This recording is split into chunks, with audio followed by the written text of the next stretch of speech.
За мной на скамейке. Слово предоставляется региональной общественной организации «Молодежь Таджикистана» в Санкт-Петербурге. Далее Международный фонд избирательных систем. Пожалуйста. Спасибо большое, уважаемые организаторы, спикеры. Весьма признателен за приглашение на столь серьезное и важное мероприятие по защите прав человека.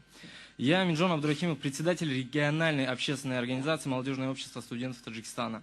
И хотел бы отметить, что несмотря на то, что мы молодая организация, у нас есть представительство в 25 регионах Российской Федерации уже.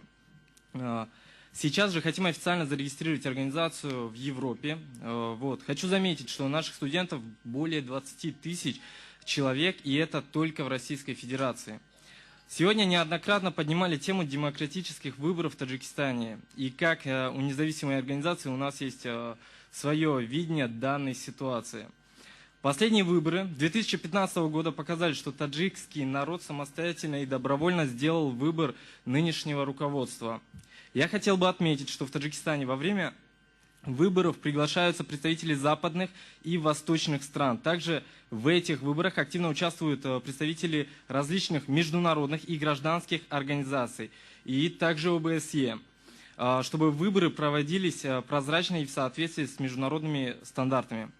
Также на замечания, которые были до этого, также хочу заметить, что мигранты имеют доступ к дистанционному голосованию, если они даже не находятся на территории России, на территории своей республики. В связи с этим возникает много вопросов, откуда такие ложные данные у заинтересованных людей, которые выступали до этого. Также, если я правильно понимаю, то эта заинтересованная группа не признает международные стандарты, раз у них свои стандарты по оценке выборов. Также прошу заинтересованную группу не ставить свои личные цели выше общественных, так как это приводит к разделению и разжиганию таджикского народа.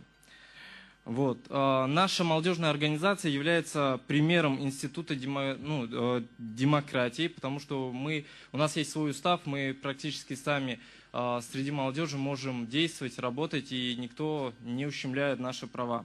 Наконец, мы призываем руководство ОБСЕ, европейское правительство и международные организации делать выводы и принимать собственные решения на основе социологических опросов самих жителей Республики Таджикистан, а не по различным непроверенным информациям.